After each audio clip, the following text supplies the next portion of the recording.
Kita lanjutkan kabar hari ini. Pemirsa, Menteri Keuangan Purbayayudi Sadewa mempunyai tantangan dalam pertumbuhan ekonomi Indonesia. Hingga saat ini laju pertumbuhan ekonomi Indonesia selama ini tertahan di kisaran 5%. Purbaya meyakini mesin perekonomian nasional setidaknya harus dipacu hingga level 6,7% sampai 7%. Dan berikut pernyataan Purbayayudi Sadewa dalam program Aba Kabar Indonesia Pagi. Kemarin waktu tahun 2000, untuk tahun ini aja. IMF prediksi kita berapa? 4,9%. Ya. JP Morgan 4,9%. Ya, tidak sampai 5 ya, Pak ya? 4,9%.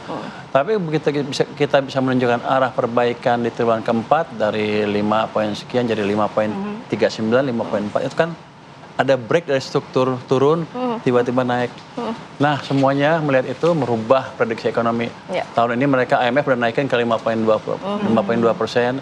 JP Morgan juga ke 5,2%. Saya yakin nanti pertengahan tahun mereka akan merubah ke level yang lebih tinggi lagi karena kita akan dorong ekonomi ke tingkat yang lebih cepat lagi.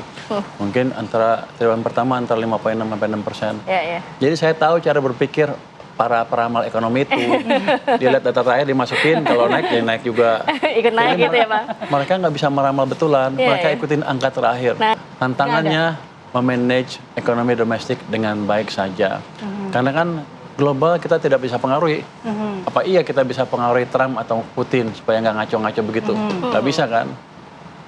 Tapi kita mesti lihat ekonomi kita itu 90% tergantung kepada ekonomi dalam negeri yang 10% global.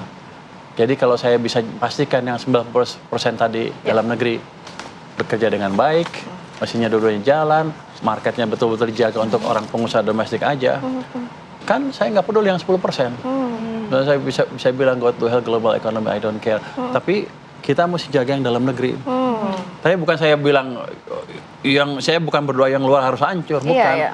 Tapi kita mesti punya pegangan bahwa kalau kita jaga ekonomi domestik demand-nya, global ekonomi marat-marit pun kita masih sehat. Kita masih kuat.